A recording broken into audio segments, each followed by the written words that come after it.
Hello students, कैसे हैं आप सब। स्वागत है आप सबका आगाज इंस्टीट्यूट में। आज जो टॉपिक चल रहा है हमारा, भारत की सांस्कृतिक विरासत, इस टॉपिक की आज हमारी तीसरी क्लास है। और जो टॉपिक हमने स्टार्ट किया इसमें वह किया है कला प्रारूप। और इस कला प्रारूप के अंतर्गत आज की क्लास का जो हमारा मुख्य विषय होगा वह होगा अजंता की गुफाएं। मतलब आज हम खासकर अजंता की गुफाओं पर बात करेंगे। पिछली जो क्लास हमारी हुई थी उस क्लास में हमने प्रागैतिहासिक काल की चित्रकला को पढ़ा था। हमने प्राचीन भारत की चित्रकला को शुरू किया है और प्राचीन भारत की चित्रकला के अंतर्गत हमने जो है प्रागैतिहासिक कालीन चित्रकला को पढ़ा।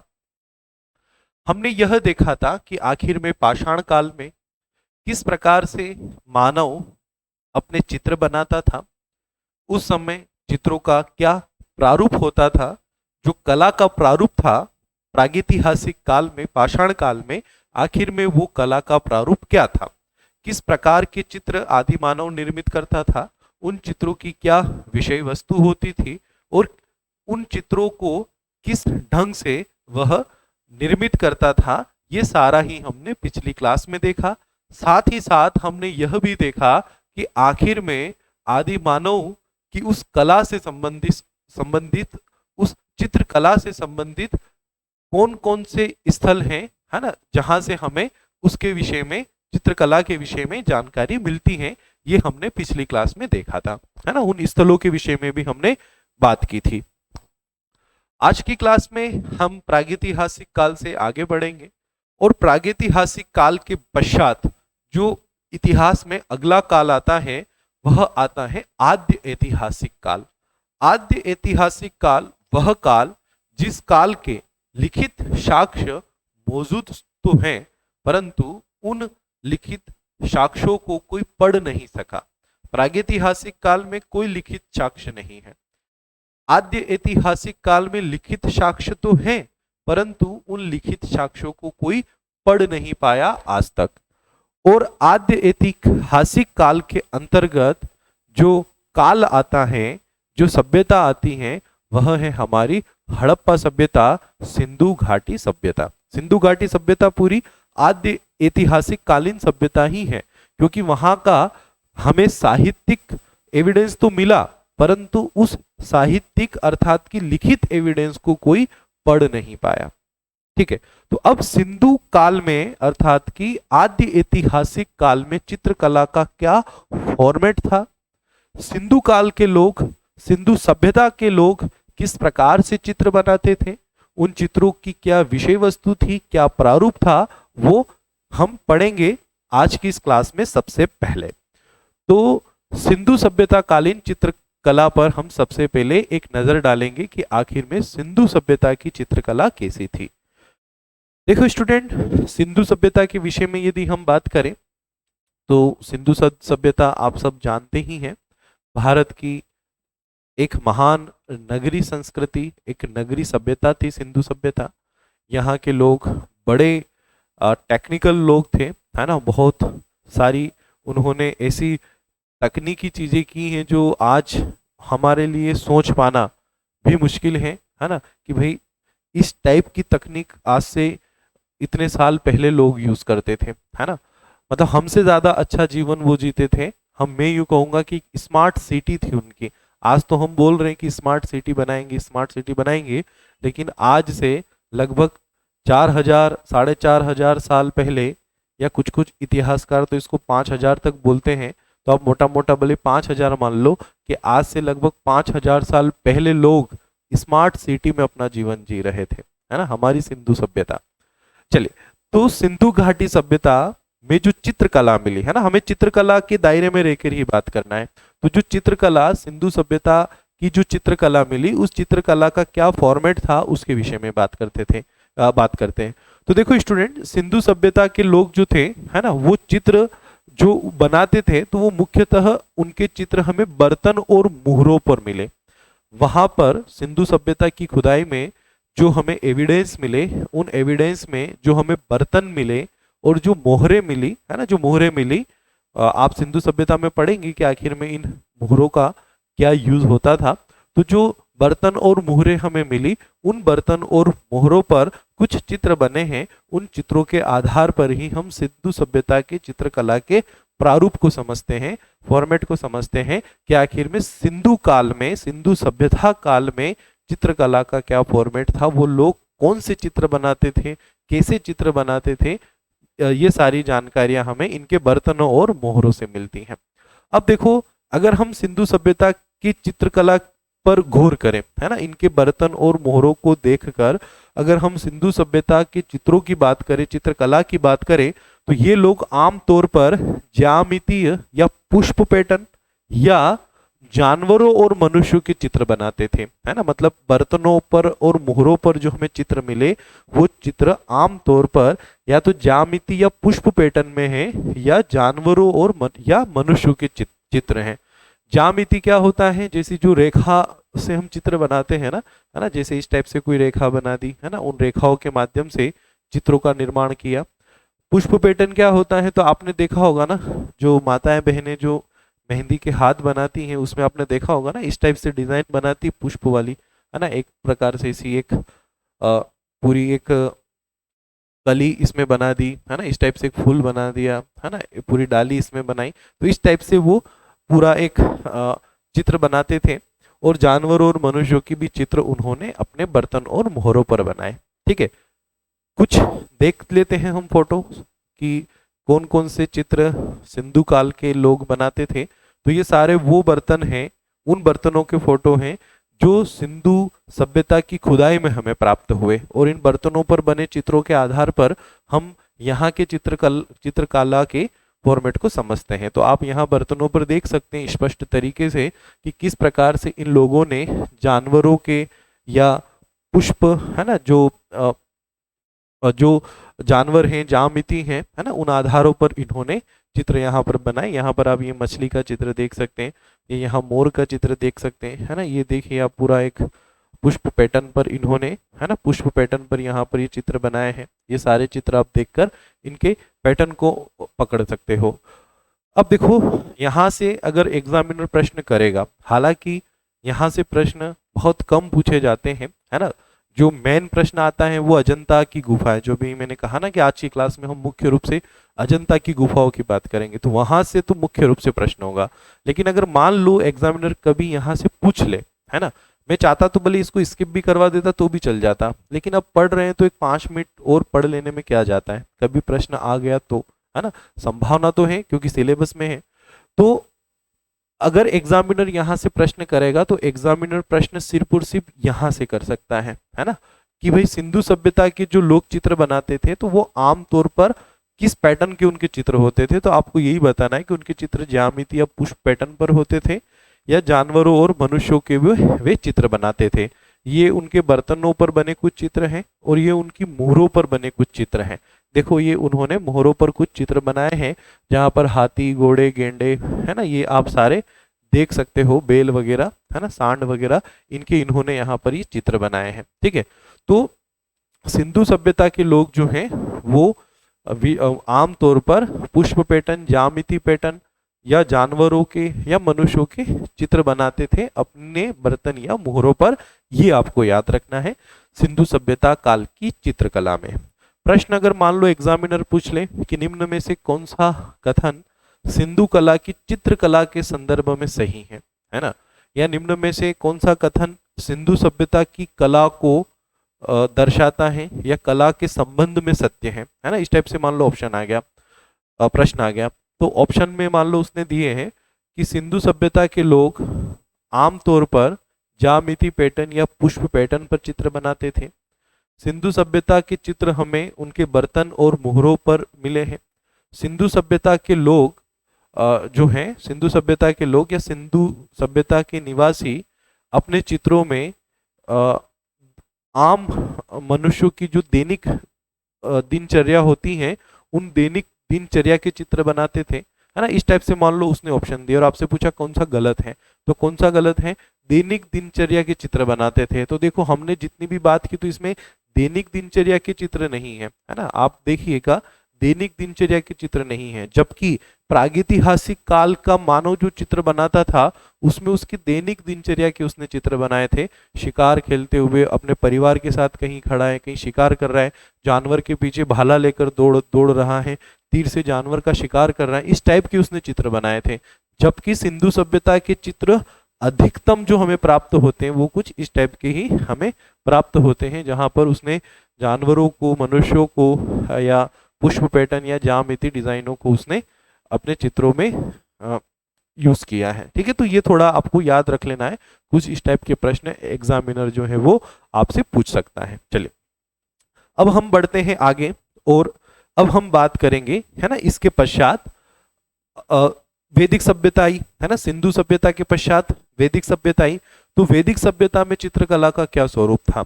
तो देखो स्टूडेंट, वैदिक कला में भी चित्रकारी होती थी। वैदिक सभ्यता के साहित्य को पढ़कर हमें ये जानकारी मिलती है कि वैदिक सभ्यता के लोग जो थे वो चित्रकला से परिचित थे, क्योंकि ऐसे बहुत सारे ग्रंथ हैं वैदिक काल के जिन ग्रंथों में चित्रकला के विषय में बहुत अच्छे से बात की गई है, तथा चित्रकला के दोष, चित्रकला को किस प्रकार से बनाना चाहिए, चित्रकला में क्या क्या चीजें होना चाहिए, इन सारी ही चीजों पर वैदिक काल में ग्रंथ लिखे गए। मतलब कि वैदिक कालीन लोगों को चित्रकला की जानकारी थी, ये बात सत्य है। परंतु आज वर्तमान जो खोजें हुई और वर्तमान, क्योंकि अब देखो वैदिक सभ्यता कोई 100-200 साल पुरानी तो थी नहीं, है ना, हजारों वर्ष उसको भी बीते हुए हो गए। तो वैदिक कला की जो चित्रकला के जो अवशेष हैं या जो प्रमाण हैं वो आज वर्तमान तक हम उन तक उतना अच्छे से नहीं पहुंच पाए। हो सकता है वो आज भी कहीं जंगलों में या कहीं पहाड़ों में पत्थरों में कहीं दबे हो, है ना। कभी भविष्य में खोज होगी तो शायद हम उस काल के भी उन चित्रों तक पहुंचेंगे, है ना, लेकिन वर्तमान तक हम ज्यादा उनके विषय में खोज कर नहीं पाए। एक सरगुजा की पहाड़ी है, वहां पर जरूर वैदिक काल से संबंधित कुछ चित्र मिले हैं। बाकी वैदिक काल से संबंधित चित्र हमें बड़े स्वरूप में या हम यूं कहें कि एकदम से इस रूप में नहीं मिले हैं कि हम उनके विषय में ज्यादा जानकारियां ले पाए।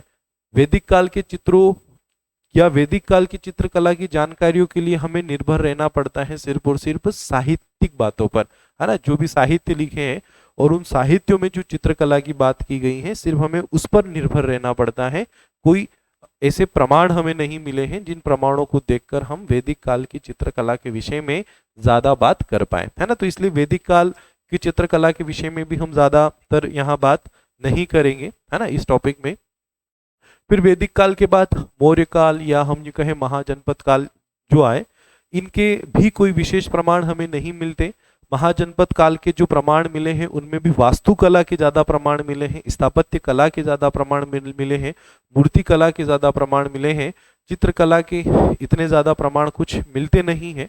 अशोक ने अपने स्तंभ और ये बनाए तो इनमें भी उन्होंने मूर्तियों पर, है ना, जो पत्थरों पर उसने जो मूर्तियां वगैरह बनाई थी या पत्थरों पर जो डिजाइन वगैरह बनाई थी, है ना, उनके हमें प्रमाण मिलते हैं। बाकी एकदम ऐसे चित्र के प्रमाण, है ना, चित्रकला के प्रमाण स्पष्ट तौर पर हमें देखने को नहीं मिलते हैं।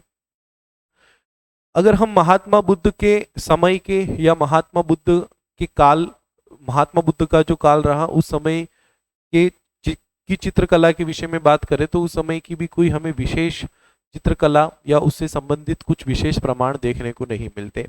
अगर हम प्राचीन भारत में आगे बढ़े तो हमें जो चित्रकला के अगर हम यूं कहें कि एक व्यवस्थित प्रमाण जो हमें मिलना शुरू हुए वो मिलना शुरू हुए हमें लगभग दूसरी शताब्दी से, है ना। जो दूसरी शताब्दी है उस दूसरी शताब्दी से हमें भारत में चित्रकला के प्रमाण जो है एक व्यवस्थित रूप से मिलना शुरू हुए, है ना। इससे पहले हमें हड़प्पा में मिले वहां के मुहरों और बर्तनों पर, उससे पहले हमें प्रागैतिहासिक काल में मिले गुफाओं में, और उसके बाद चित्रकला के बारे में हमें जानकारी तो मिलती है लेकिन हमें व्यवस्थित प्रमाण चित्रकला के मिलते नहीं है। महात्मा बुद्ध ने तो अपने शिष्यों को चित्रकला से दूर ही रहने को कहा था। कुछ किताबों में, कुछ जगह पर, कुछ ग्रंथों में ऐसी बातें लिखी हैं। तो बहुत सारे लोग ये भी बताते हैं इसके पीछे कि वैदिक काल के पश्चात महाजनपद काल और जब मतलब मौर्य काल के समय जब भारत में एक प्रकार से बौद्ध धर्म का ज़्यादा बोलबाला था। बौद्ध धर्म जब भारत में अपने उच्च स्तर पर था और महात्मा बुद्ध ने तो अपने अनुयायियों को, अपने शिष्यों को चित्रकला से दूर रहने को ही कहा था, तो हो सकता है कि उस समय पर चित्रकला का उतना विकास नहीं हुआ। दूसरी शताब्दी से हमें चित्रकला के विषय में, मतलब दूसरी शताब्दी के बाद से हमें चित्रकला के बहुत सारे प्रमाण जो हैं वो देखने को मिलते हैं। और उन दूसरी शताब्दी के बाद के प्रमाणों में ही एक प्रमाण है हमारा अजंता की गुफाएं, है ना। अजंता की गुफाओं से हमें चित्रकला के ढेरों प्रमाण मिलते हैं, और ऐसे प्रमाण मिलते हैं जिनसे हमारी प्राचीन भारतीय चित्रकला की हमें एक बड़ी मनमोहक झलक देखने को मिलती है। हमारी प्राचीन भारतीय चित्रकला में कला की जो पूरी, एक प्रकार से हम यूँ बोल सकते हैं कि जो कला का स्वरूप था, जो पूरा प्रारूप था, उस प्रारूप के विषय में हमें बहुत ही व्यवस्थित जानकारी देती हैं ये अजंता की गुफाएं। चलिए, तो हम अजंता की गुफाओं से ही शुरुआत करते हैं। ये अजंता की गुफाएं इसलिए लिखा कि अजंता की गुफा वह स्थान है जहां से प्राचीन भारतीय चित्रकला की जानकारी मिली। अजंता की गुफाओं से मूर्तिकला की भी जानकारी मिली। अजंता की गुफाओं से वास्तुकला की भी जानकारी मिलती है। हम बात कर रहे सिर्फ चित्रकला की, तो हम अजंता की गुफाओं में अभी सिर्फ चित्रकला के विषय में ही बात करेंगे। बाकी हम अजंता की गुफाओं को पूरा समझ लेते हैं, ताकि जब हम वास्तुकला में अजंता की गुफाओं को फिर पढ़ेंगे तब हमें बाकी बातें वहां नहीं करनी पड़ेगी, और डायरेक्ट हम अजंता की गुफाओं को ये देख लेंगे कि भाई यहाँ पर जो गुफाएं हैं उनकी क्या वास्तुकला रही है। ठीक है, चलिए, तो अजंता की गुफाओं को हम शुरू करते हैं, है ना। अजंता की गुफाएं लगभग पूरा हम यही कंप्लीट कर लेंगे। तो अजंता की गुफाएं जो कि अजिष्ठा गांव, औरंगाबाद, महाराष्ट्र में स्थित है, और इसी अजिष्ठा गांव के नाम पर इसे अजंता की गुफाएं कहा जाता है ना। जो हम बोलते हैं ना अजंता की गुफाएं, तो अजंता की गुफाएं जो नाम है, ये नाम इसी अजिष्ठा गांव के आधार पर इसका लिया जाता है। इसकी जो खोज है वो 1819 में एक ब्रिटिश सेना की जो मद्रास रेजिमेंट है, उस मद्रास रेजिमेंट के एक सैन्य अधिकारी जॉन स्मिथ ने की, है ना। तो जॉन स्मिथ द्वारा 1819 में अजंता की गुफाओं की खोज की गई। अब इसका जो निर्माण है अजंता की गुफाओं का, वो दूसरी शताब्दी से लेकर 6वीं शताब्दी के बीच किया गया था, है ना। मैंने कहा ना कि अब भारत में चित्रकला के प्रमाण हमें दूसरी शताब्दी से मिलते हैं, तो अजंता की गुफाएं उन प्रमाणों में शुरुआती हैं सबसे। तो अजंता की गुफाओं का निर्माण, मतलब ऐसा नहीं है कि कुछ 2, 5, 10 सालों में ही इसका निर्माण हो गया हो। जो लोग वहां घूमने गए हो, कभी अजंता की गुफाओं को देखने गए हो, तो आप वहाँ का आर्किटेक्चर देखकर ही कह दोगे कि ये काम कोई 1 साल में नहीं हुआ होगा। इतनी बारीकी से कलाकारी की गई है कि आप खुद ये कल्पना करोगे कि यार ये मानवों का तो काम नहीं रहा होगा, मनुष्य तो ये काम नहीं कर सकता, ये काम तो शायद किसी देवता या देवता तुल्य किसी व्यक्ति का ही होगा, आम मानव का तो ये काम नहीं है। पत्थरों पर जो इतनी डिजाइन बनाई गई है, पत्थरों पर जो इतनी बारीक बारीक कलाकारी की गई है ना, जो लकड़ियों पर करते हैं ना लोग बारीक बारीक कलाकारी, ऐसी एक पर्वत के चट्टान के जमे हुए पत्थरों पर ऐसी कलाकारी की है ना। कभी आप जाओ अजंता की गुफाएं घूमने, तो आप देखेगा, आप बड़े आश्चर्यचकित होंगे इन गुफाओं को देखकर, है ना। तो कोई 150 सालों में इनका निर्माण नहीं हुआ, इनका निर्माण दूसरी शती से लेकर 6वीं शती के बीच में हुआ। लगभग 300-400 सालों तक यहाँ लोग आते गए, और यहाँ पर निर्माण जो है वो होता गया, क्योंकि कुछ कुछ चित्र यहाँ पर दीवालों पर ऐसे भी मिले हैं जिन चित्रों के ऊपर किसी ने और आकर चित्र बना दिए। जैसे आप करते हो ना घरों में, 1 साल कलर किया, फिर दूसरे साल वापस कलर कर दिया, है ना। तो जो पिछले साल का कलर है और उसके ऊपर जो आपने दूसरा कलर किया, तो उन दोनों के बीच में भी एक ऐसी मोटी परत बन जाती है ना। और अब जब ऊपर की परत हटाते हो तो आपको पता भी चल जाता है कि अंदर पहले कोई दूसरा कलर किया हुआ है। तो सेम उसी तरह से अजंता की गुफाओं की भी जो चित्रकारी है, तो कुछ कुछ जगह तो चित्रकारी ऐसी है कि बाद में पुरानी चित्रकारी के ऊपर फिर से चित्रकारी कर दी गई, है ना। तो मतलब ये पता चलता है कि अजंता की गुफाएं जो हैं वो समय समय पर अपडेट होती रही, और इनका निर्माण जो है वो दूसरी सदी से लेकर 6ठी सदी के बीच में किया गया। बगोरा नदी, है ना, जो बगोरा नदी है महाराष्ट्र के औरंगाबाद में, इस बगोरा नदी के समीप जो है अजंता की गुफाएं हैं, और ये सह्याद्री पहाड़ी में स्थित है। है ना। जैसे हमारी जो भीमबेटका की गुफाएं हैं वो विंध्याचल पहाड़ी में स्थित है, तो उसी प्रकार से ये जो अजंता की गुफाएं ये सह्याद्री पहाड़ी में स्थित है ना। अजंता की गुफाओं से रिलेटेड मैं सारे फैक्ट आपको यहाँ पर बता रहा हूँ, ठीक है। अब यहाँ से हमें चित्रकला, वास्तुकला और मूर्तिकला आदि के प्रमाण मिलते हैं। मतलब अजंता जो है वो अपनी चित्रकला के लिए, वास्तुकला के लिए और मूर्तिकला के लिए प्रसिद्ध है। सबसे ज्यादा प्रसिद्ध है अपनी चित्रकला के लिए, उसके बाद वास्तुकला, फिर मूर्तिकला, है ना। तो अजंता जो है चित्रकला, वास्तुकला, मूर्तिकला के लिए प्रसिद्ध है।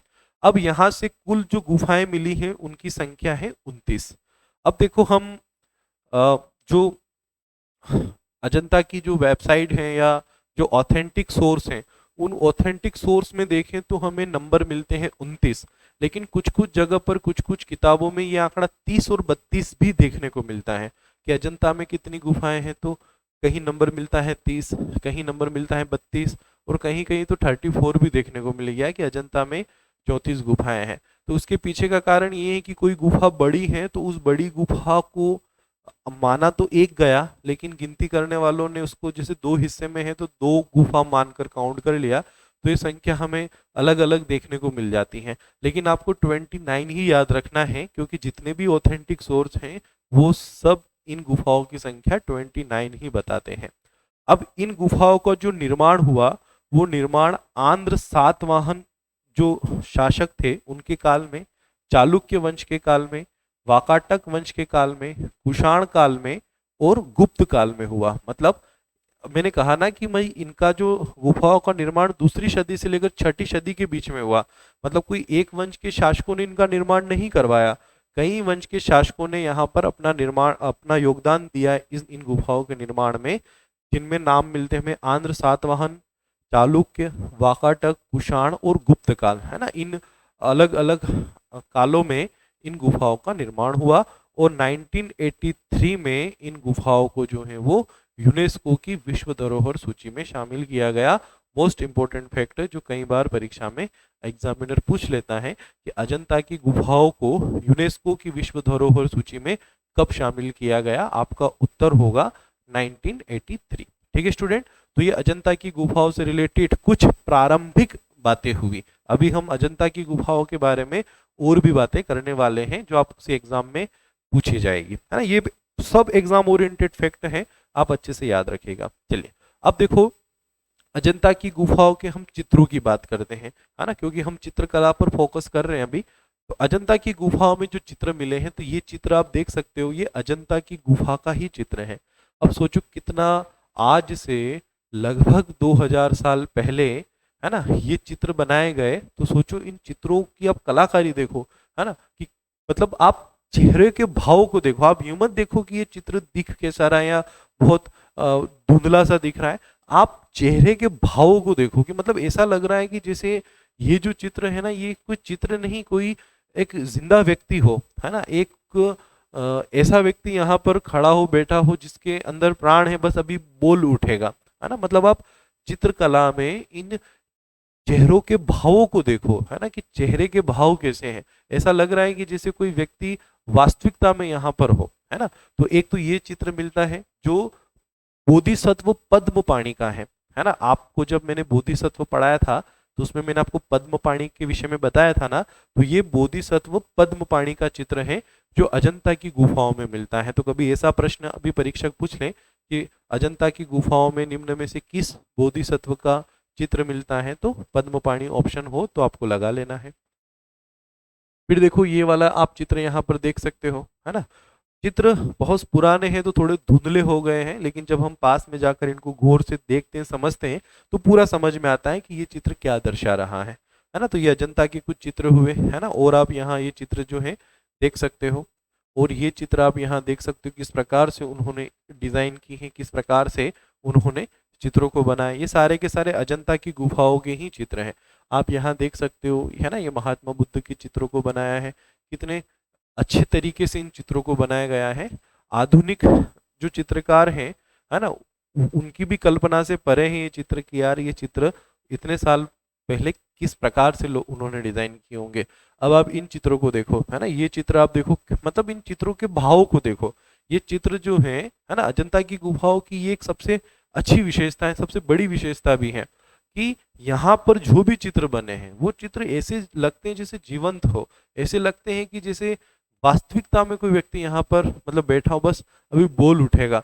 या जो भी चित्र बनाया है ना, तो उस चित्र को इस प्रकार से डिजाइन किया है कि उस व्यक्ति के मन में क्या चल रहा है, वो उस व्यक्ति का जो पूरा भाव है, मतलब उस व्यक्ति का जो पूरा चित्र है वो चित्र दर्शा रहा है ना। जैसे हम बोलते हैं ना, जैसे मैं ऐसा हूँ तो आप बोलोगे थोड़े टेंशन में लग रहे हो, है ना। मैं थोड़ा हंस रहा हूँ तो यार बहुत खुश हो, है मतलब किसी के भी साथ ऐसा होता है ना कि हम जनरली जिस जिस प्रकार के हमारे मन में जो चल रहा होता है तो हमारे चेहरे पर वो झलक जाता है, और कोई भी पहचान लेता है कि भाई ये दुखी है या ये बहुत खुश हो रहा है ना, या इसको कोई डर लग रहा है ना, या इसको कहीं जाने की जल्दबाजी है। मतलब चेहरा ही, हमारी बॉडी जो है पूरा इस प्रकार से सामने वाले को ज्ञान दे देती है।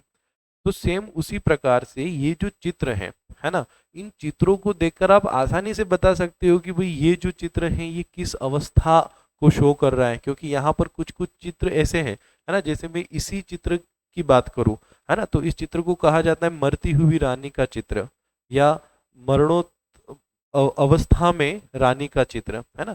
तो जब इस चित्र को देखते हैं तो ऐसा लगता है कि एक रानी जो है वो मतलब बहुत विलाप कर रही है ना। एक रानी जो है वो, उसकी दासियां उसको घेरे बैठी हैं और रानी जो है बहुत दुखी हो रही है ना। इस टाइप का इस चित्र को यहाँ पर बनाया गया है। तो मतलब इन चित्रों को देखकर इनके मन में क्या चल रहा होगा वो पूरे भाव झलकते हैं, है ना। तो मतलब ये एक बहुत बड़ी विशेषता है चित्र की, कि चित्र को देखकर भाव समझ में आ जाए कि भाई चित्रकार जो है वो किन भावों को सामने वाले को बताना चाह रहा है। चलिए अब देखो, वाचस्पति गेरोला जो विद्वान हैं, उन्होंने अजंता के जो चित्र हमने अभी देखे, अजंता की चित्रकारियों को 3 भागों में विभाजित किया। मतलब अजंता में जितने भी चित्र बने हैं उन चित्रों को, एक किताब लिखी इन्होंने भारतीय चित्रकला करके, उसमें इन्होंने इन चित्रों को 3 भागों में बांटा है, 3 भागों में विभाजित किया है कि भाई अजंता की जो चित्रकारी है वो 3 भागों में बांटी जा सकती है ना। अब देखो अजंता की गुफाओं की विषय वस्तु क्या है, ये विषय वस्तु भी है और ये 3 भाग भी हैं जो वाचस्पति गेरोला ने अजंता की गुफाओं के चित्रों को जो 3 भागों में बांटा है, ये वो 3 भाग भी हैं और ये अजंता की गुफाओं की विषय वस्तु भी है कि अजंता की गुफाओं में किन किन चीजों के चित्र बने हैं। तो पुष्प के चित्र बने हैं, फूल के चित्र बने हैं, है ना, सॉरी, पुष्प के चित्र बने हैं, फल के चित्र बने, पत्तियां के चित्र बने हैं, पशु पक्षियों के चित्र बने हैं, कमल दल के चित्र बने हैं, वृक्ष आदि के चित्र बने हैं। ठीक है, तो पहला जो प्रकार हो गया, पहला जो भाग हो गया अजंता की गुफाओं के चित्रों का, वो ये हो गया कि जिसमें उसने पुष्प, फल, पत्तियां, पशु पक्षी, कमल दल, वृक्ष आदि को स्थान दिया। मतलब ऐसे चित्र बने हैं जहां पर पुष्प के चित्र बने हैं, है ना, वृक्ष के, पशु पक्षियों के चित्र बने हैं। अब जो दूसरा भाग है ना, उसमें गौतम बुद्ध के जीवन से संबंधित सभी पहलुओं को दर्शाया गया है। मतलब गौतम बुद्ध के जन्म से लेकर गौतम बुद्ध के निर्माण तक जितनी भी घटनाएं मुख्य मुख्य उनके जीवन में घटी, उन सारी ही घटनाओं का इन चित्रों के माध्यम से वर्णन, मतलब इन चित्रों के माध्यम से बताया गया है। इन चित्रों में उकेरा गया है गौतम बुद्ध की उन घटनाओं को। तो गौतम बुद्ध के जीवन से, मतलब जीवन मतलब जो गौतम बुद्ध का जो वर्तमान जीवन था ना, उनके जन्म से लेकर उनकी मृत्यु तक, उनके निर्वाण तक का जो जीवन था, उस जीवन में जो भी प्रमुख घटनाएं रही, उन प्रमुख घटनाओं से संबंधित चित्र जो है वो बनाए गए। और तीसरा जो भाग है उसमें जातक कथाएं बनाई गई। जातक कथाएं मतलब बुद्ध के, महात्मा बुद्ध, गौतम बुद्ध के पुनर्जन्म से संबंधित जो घटनाएं हैं, जो कथाएं हैं, है ना। जैसे राजा शिवी के विषय में आपने सुना होगा, है ना, तो राजा शिवी की कथाएं, है ना, इस टाइप से बहुत सारी कथाएं हैं जिनको जातक कथाओं के अंतर्गत देखा जाता है। तो जो जातक कथाएं हैं, मतलब गौतम बुद्ध के पुनर्जन्म से संबंधित जो कहानियां हैं, कथाएं हैं, उनके चित्र बने हैं। तो अजंता की गुफाओं में जो चित्र बने हैं वो चित्र 3 भागों में बांटे हैं। मतलब कि ये 3 भाग वहां के चित्रों की विषय वस्तु हैं। पहली विषय वस्तु जिसमें पशु पक्षी, फल, पत्तियां, है ना, पुष्प, मनुष्य आदि के चित्र बने हैं, है ना, वृक्ष आदि के चित्र बने हैं। दूसरे भाग में गौतम बुद्ध के संपूर्ण जीवन के पहलुओं को दर्शाया है, जन्म से लेकर मृत्यु तक के। तीसरे भाग में जो जातक कथाएं हैं, उन जातक कथाओं को चित्रों के माध्यम से दर्शाया गया है अजंता की गुफाओं में। तो अजंता की गुफाओं की चित्रों की ये विषय वस्तु आपको याद रख लेना है, और अजंता की गुफाओं की ये चित्र आप यहाँ स्क्रीन पर देख सकते हो कि आखिर में अजंता की गुफाओं के ये चित्र कैसे थे। ठीक है स्टूडेंट, और अजंता की गुफाओं से संबंधित जो मेन इंपॉर्टेंट बातें हैं वो मैंने आपको यहाँ पर बताई। अब देखो आगे बात करते हैं। अब देखो वाकाटक राजाओं, है ना, वाकाटक राजाओं जिनमें हरिसेना एक प्रमुख था, है ना, हरिसेना जो था वो प्रमुख था, के संरक्षण में अजंता की गुफाएं बौद्ध भिक्षुओं द्वारा उत्कीर्ण की गई थी, है ना। मतलब जो हरिसेना था वाकाटक वंश का, उसके संरक्षण में यहाँ पर ज्यादातर गुफाओं का काम हुआ।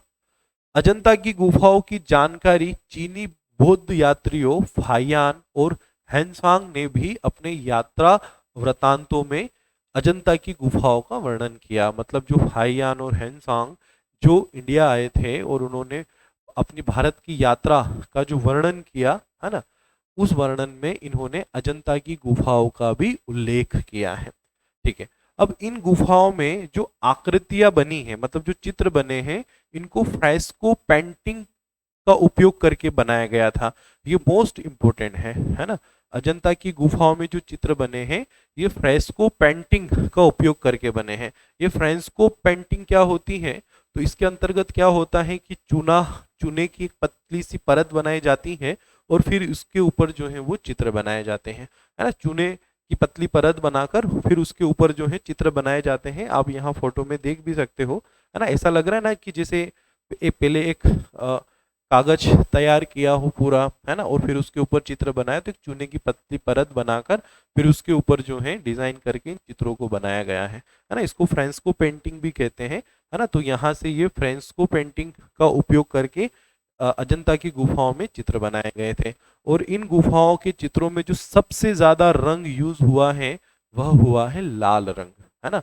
अजंता की गुफाओं में जो सबसे ज्यादा रंग जो यूज किया गया है वो लाल रंग जो है वो सबसे ज्यादा यूज किया गया है। और अगर कोई ऐसा कलर जो यूज ही नहीं हुआ तो वो है नीला, है ना। बाकी दूसरे कलर थोड़े थोड़े कहीं कहीं यूज किए गए, है ना, हरा, पीला, गुलाबी, है ना, कहीं कहीं यूज किए गए, लेकिन जो नीला कलर है वो पूरा पूरा ही एक प्रकार से वो उस नीले कलर का पूरा ही अभाव रहा, पूरा ही अनुपस्थित रहा। नीले कलर का यूज नहीं हुआ। सर्वाधिक यूज जो किया गया अजंता की गुफाओं में वो किया गया है लाल रंग का, है ना। तो ये अजंता की गुफाओं की चित्रकला के विषय में हमने बात की। देखो स्टूडेंट, फिर से आप ध्यान दो, हम चित्रकला के विषय में बात कर रहे हैं। मैंने आपको प्रागैतिहासिक काल की चित्रकला के विषय में बताया, सिंधु सभ्यता कालीन चित्रकला के विषय में बताया, उनके फॉर्मेट, उनके प्रारूप को बताया। फिर हमने देखा कि भाई प्राचीन भारत में और क्या क्या चित्रकला के प्रमाण है। तो हमने देखा कि भाई वैदिक काल में, मौर्य काल में, इन कालों से संबंधित कोई ऐसे विशेष प्रमाण चित्रकला से संबंधित है नहीं। फिर हमने ये देखा कि अब चित्रकला से संबंधित जो प्रमाण मिलते हैं वो दूसरी शताब्दी के बाद के मिलते हैं, और दूसरी शताब्दी के बाद में जो प्रमाण हमें मिलते हैं वो मिलते हैं अजंता की गुफाओं में। तो फिर हमने अजंता की गुफा को स्टार्ट किया। हमने पहले अजंता की गुफा के बारे में जाना कि भाई अजंता की गुफा है क्या, वो कहाँ पर स्थित है, उसकी खोज किसने की, है ना, और उसको यूनेस्को में कब शामिल किया गया, अजंता की गुफा क्यों फेमस है। हमने अजंता की गुफाओं के बारे में जाना। फिर हमने अजंता की गुफाओं में जो चित्रकारी की गई, जो हमारे इस क्लास का विषय भी है चित्रकला, तो फिर हमने अजंता की गुफाओं की चित्रकला को देखा कि भाई अजंता की गुफाओं में कैसे कैसे चित्र बने हैं और उन चित्रों का क्या फॉर्मेट है, क्या प्रारूप है, किस प्रकार की पेंटिंग है, किस प्रकार के चित्र हैं, क्या विषय वस्तु हैं, और अजंता की गुफाओं में जो चित्र बने हैं उन चित्रों का प्रारूप और उनकी विषय वस्तु क्या रही। तो हमने वो भी देखा कि जातक कथाएं, बुद्ध के वर्तमान जो उनका जीवन था बुद्ध का, है ना, जन्म से लेकर मृत्यु तक, उसके विषय में, तथा पुष्प, फूल, फल, वृक्ष, पशु पक्षी आदि के वहां चित्र बने हैं। तो इस प्रकार से हमने जो है अजंता की गुफा की चित्रकला के विषय में सारी बातें की। अब अजंता की गुफाओं में मूर्तियां भी हैं, अजंता की गुफाओं की बनावट भी अपने आप में एक विशेष है। तो अभी जब हम चित्रकला के बाद भारत की स्थापत्य कला की बात करेंगे तो उसमें मैं आपको फिर अजंता की गुफाओं की स्थापत्य कला बताऊंगा कि भाई वहां पर इस प्रकार से गुफाएं बनी हैं या वहां पर इस प्रकार से मूर्तियां बनी हैं। लेकिन अब मैं वहां पर आपको ये सारी चीजें नहीं बताऊंगा कि अजंता की गुफाओं की खोज किसने की, अजंता की गुफाएं कहाँ मिली, अजंता की गुफाओं को कब यूनेस्को में शामिल किया, क्योंकि ये तो हम ऑलरेडी यही कर चुके हैं ना। वहां तो बस सीधा हम देखेंगे कि भाई अजंता की गुफाओं में जो मूर्तियां हैं वो मूर्तियां इस शैली की हैं और वहां से ये मूर्तियां प्राप्त हुई है, ये हमारी सांस्कृतिक विरासत है, ठीक है ना। तो इस टाइप से हम इस पूरे टॉपिक को आगे बढ़ाएंगे। तो आपको बिल्कुल भी टेंशन नहीं लेना है, आपको इस चित्रकला को अच्छे से समझना है कि आखिर में अजंता की गुफाओं में किस प्रकार की चित्रकला की गई थी और इस चित्रकला की क्या विशेषता थी। ये सारी बातें आपको जान लेना है, ये सारी बातें आपको समझ लेना है। प्रश्न यहीं से आपको मिलेंगे और हम जो टॉपिक पढ़ रहे हैं भारत की सांस्कृतिक विरासत, उस सांस्कृतिक विरासत में अजंता की गुफाओं का स्थान सर्वप्रथम आता है, क्योंकि अजंता की गुफाएं बहुत मामलों में अव्वल दर्जे पर हैं। जब भी हम कलात्मक चीजों की बात करते हैं, जब भी हम चित्रकला की बात करते हैं, तो अजंता की गुफाएं सदैव सर्वोत्तम या हम यूं कहें कि प्रथम नंबर पर रखी जाती हैं। तो अजंता की गुफाओं से संबंधित प्रश्न तो आते ही हैं, इसलिए मैंने आपको यहाँ पर सारी बातें बताई हैं। आप जो जो मैं बता रहा हूँ उसको आप अच्छे से पढ़ते चलिएगा, अच्छे से समझते चलिएगा। आप इतना सब कुछ जो मैं बता रहा हूँ ये याद कर लीजिएगा। अगर इस टॉपिक से कोई भी प्रश्न एग्जामिनर पूछ ले, आप उस प्रश्न का जवाब अवश्य दोगे, आपका वो प्रश्न जो है गलत नहीं होगा, आप यदि इतना सारा कर लेते हैं तो। ठीक है स्टूडेंट, क्योंकि हम सब कुछ पढ़ रहे हैं, हम कुछ भी नहीं छोड़ रहे हैं, जो जो सिलेबस के अकॉर्डिंग होना चाहिए वो हम सब पढ़ रहे हैं। अब एग्जामिनर ऐसा प्रश्न बना ले जो उसने जो कहा है उससे हटके प्रश्न पूछ लें, तो फिर उसका तो कोई कुछ नहीं कर सकता और वो आपके लिए नया नहीं होगा, वो तो फिर सबके लिए नया ही होगा, है ना। मतलब यूं मान के चलिए कि अगर इस टॉपिक से कोई प्रश्न परीक्षा में आया जो आप नहीं बना पा रहे, तो यूं मान के चलिए कि उसको कोई नहीं बना पा रहा, फिर सब तुक्के ही लगाने वाले हैं वहां पर। ठीक है, तो आप बिल्कुल निश्चिंत रहें, अच्छे से इसको पढ़िए, नोट्स बनाइए। मिलते हैं हम अगली क्लास में, जहां पर हम और भी प्राचीन भारत की जो चित्रकला रही और उन चित्रकला से संबंधित जो प्रमाण रहे, जैसे बाघ की गुफाएं, एलिफेंटा की गुफाएं, है ना, जो और भी जो गुफाएं हैं, उन गुफाओं के विषय में हम बात करेंगे और वहाँ की चित्रकला को देखेंगे कि आखिर में वहाँ पर किस प्रकार से चित्रकला की गई। और ये सारी की सारी हमारी सांस्कृतिक विरासत हैं जो हमारे पूर्वजों ने हमारे लिए छोड़ी, और आज हम इन्हें देखकर हमारे पूर्वजों की उस कला के विषय में जान रहे हैं। ठीक है स्टूडेंट, तो मिलते हैं अगली क्लास में। Good day, good bye, all the best.